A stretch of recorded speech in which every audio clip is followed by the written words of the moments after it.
Hello everyone, welcome back to Two Left Thumbs. My name's Graham, and today I'm doing something a little bit different. For people who have been following the channel for a long time, you may have seen that I've been trying to tinker with things being more of a variety channel, more so than purely gaming. This is something I'm toying around with. It's not guaranteed the direction things are going to take. I'm just kind of experimenting with it. And so today I want to talk about movies a little bit. Specifically, yesterday saw the release of the announcement trailer for Dunkirk, directed by Christopher Nolan. This is a World War II film that was announced back in December of 2015, due to be released on July 21st, 2017, and as per usual, it'll be produced, written, and directed by Christopher Nolan.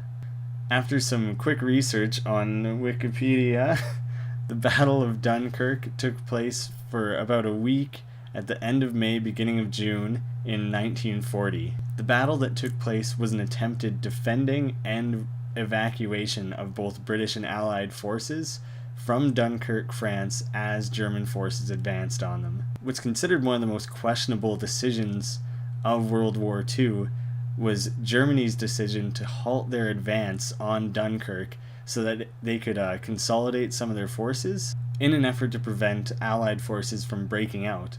But what ended up happening is they gave 3 days time for the British and Allied forces to plan the Dunkirk evacuation.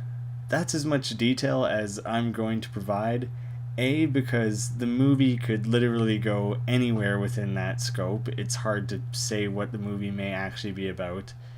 B, anything more than that might be a spoiler. That one's iffy because it's history, it happened, it's not really a spoiler. And C, that's about 20 minutes of Wikipedia research. I don't trust my historical knowledge to fill in any gaps beyond that. In my opinion, Christopher Nolan should be a household name at this point. If that name doesn't immediately grab you, the trailer reinforces the fact that he's the director of the Dark Knight trilogy, Interstellar, Inception, The Prestige, Memento. I mean, what is it? It's like 7 of 9 of the guy's directed movies are on the IMDb top 250. So if nothing else, that should convince you that this movie is worth following and probably worth seeing in a year. If somehow Nolan's name wasn't enough, it's set to star Tom Hardy, Cillian Murphy, 2 actors who he's collaborated with multiple times before, and Mark Rylance, who's fresh off an Academy Award win for Bridge of Spies. If somehow, after all that, you're not convinced that this movie is worth seeing, it's going to be the acting debut of Harry Styles, one of the members of One Direction. Have we successfully appealed to 100% of all demographics yet? Good, I thought so. Nolan's known for using practical effects whenever possible. So for example, in this movie, he filmed scenes in Dunkirk.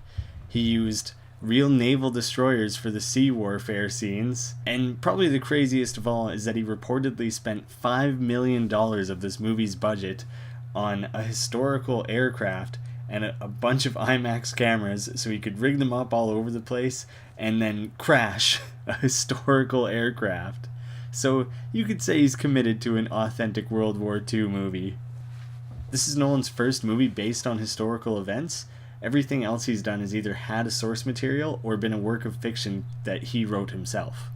Now, there's not a lot of information on this movie yet, so that's about as much as I can give background-wise. So now I want to cap off this video by talking about why I'm excited for this movie. This will be Nolan's first war movie, but he has proven that he can do pretty incredible action sequences.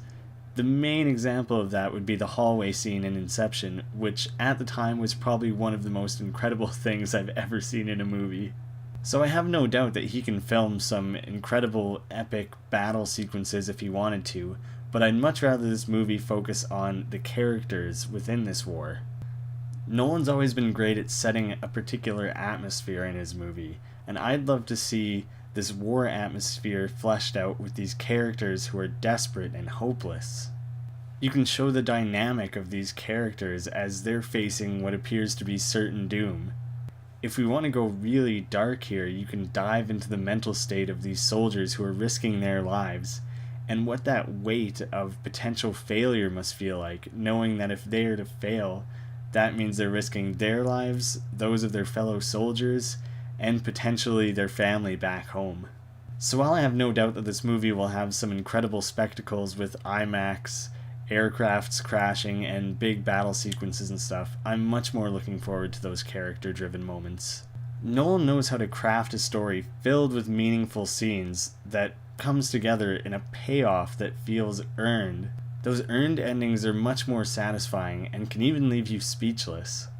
With Nolan's knack for great casting, original concepts, complicated characters and stories, backed by an original score by Hans Zimmer, this is shaping up to be one of my most anticipated movies right now. I might be preaching to the choir, because chances are people who found this video are people who are already big fans of Christopher Nolan and people who are already excited for this movie.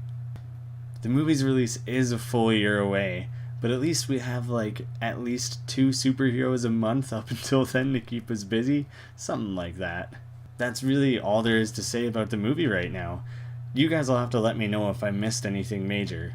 And how do you guys feel about the channel becoming more of a variety thing with games and movies with the potential for TV, comics, that sort of thing in the future? Hey, you could let me know what your favorite Christopher Nolan movie is. I, for the longest time, said Memento, and then it changed to The Dark Knight, and now I'm realizing how incredible The Prestige actually is. I've seen each and every one of those movies about 10 times each, and every time I get a deeper appreciation for them.